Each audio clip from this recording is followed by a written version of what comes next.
پھر جب ابراہیم سے خوف جاتا رہا اور ان کو خوشخبری بھی مل گئی تو قوم لوط کے بارے میں لگے ہم سے بحث کرنے۔ بے شک ابراہیم بڑے تحمل والے، نرم دل اور رجوع کرنے والے تھے۔ اے ابراہیم، اس بات کو جانے دو، تمہارے پروردگار کا حکم آ پہنچا ہے اور ان لوگوں پر عذاب آنے والا ہے جو کبھی نہیں ٹلنے کا۔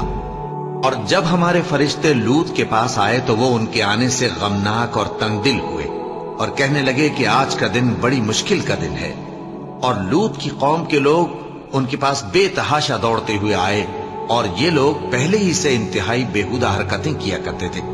لوط نے کہا کہ اے بھائیو، یہ جو میری قوم کی لڑکیاں ہیں یہ تمہارے لیے جائز اور پاک ہیں، تو اللہ سے ڈرو اور میرے مہمانوں کے بارے میں مجھے بے آبرو نہ کرو۔ کیا تم میں کوئی بھی شائستہ آدمی نہیں؟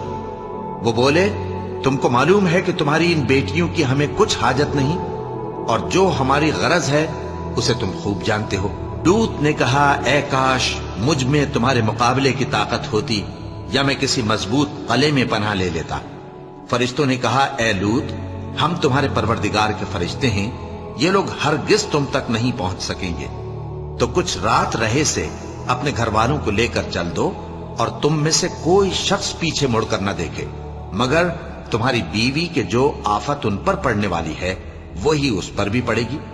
ان کے عذاب کے وعدے کا وقت صبح ہے، اور کیا صبح کچھ دور ہے؟ پھر جب ہمارا حکم آیا، ہم نے اس بستی کو الٹ کر نیچے اوپر کر دیا اور ان پر پتھر کی تہ بتہ کنکریاں برسائیں جن پر تمہارے پروردگار کے ہاں سے نشان کیے ہوئے تھے، اور وہ بستی ان ظالموں سے کچھ دور نہیں۔